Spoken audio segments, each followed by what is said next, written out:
Welcome back. Lawmakers on both sides of the aisle are raising concerns about potential war crimes following a report that the U.S. targeted survivors of a strike on an alleged drug boat. The incident in question happened on September 2nd. According to a report from the Washington Post, Secretary of War Pete Hegseth ordered troops to kill everyone on board the alleged drug boat. But a first strike left 2 survivors hanging onto the wreckage. The Post says a second strike was ordered to kill both survivors. CBN News could not independently confirm the report.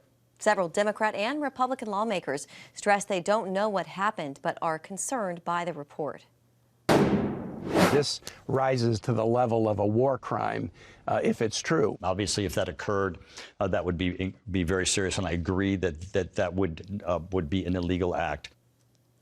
Hegseth called the Washington Post report a, quote, fabrication, insisting the strikes are lawful and have targeted designated terrorist organizations. President Trump says he doesn't know about the details, but would not have wanted a second strike. We'll look into it, but no, I wouldn't have wanted that, not a second strike. The first strike was very lethal, it was fine, and if there were 2 people around, but Pete said that didn't happen. Does that make you... I have great confidence in it. Congress has launched bipartisan inquiries into the allegations. Joining us now, Rear Admiral Mark Montgomery, a senior fellow at the Foundation for Defense of Democracies. Mark, welcome. So a number of lawmakers are now accusing Secretary Hegseth of committing both internal and international war crimes. Just on a very basic level, what are war crimes and what are officials saying the administration did wrong? Well, so first, thank you for having me. And this is a complex issue because there's both criminal, war crimes according to our own Uniform Code of Military Justice, which is a constitutionally developed and legal document that governs the performance and conduct of U.S. military forces in both peacetime and combat operations.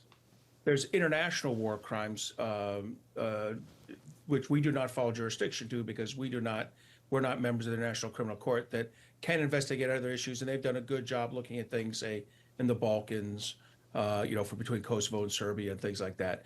But for the U.S. forces, it's really governed by the Uniform Code of Military Justice, which is very specific on, how you conduct yourself during wartime and peacetime operations. Yeah.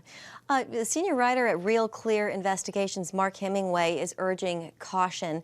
He posted this on X. Based on what we know so far, a whole lot of people are outraged and energetically pretending to be experts on obscure aspects of the Uniform Code of Military Justice and international law, when the known facts are just aren't credible enough to speculate.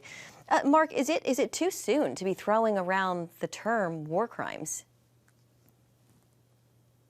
Yes. In a word, yes. Now, look, we don't know the facts of this case.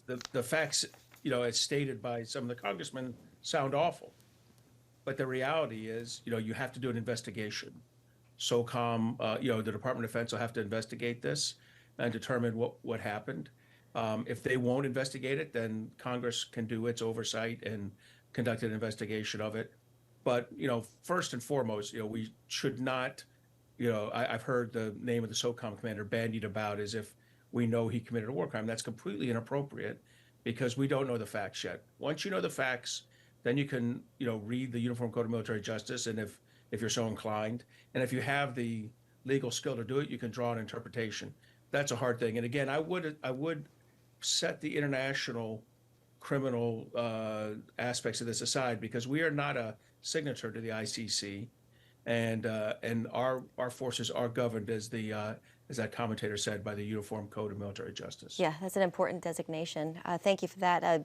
So Hegseth, he says that every trafficker killed is affiliated with a designated terrorist organization. If that's true, Mark, how would that change the rules of engagement and what the administration is legally permitted to do?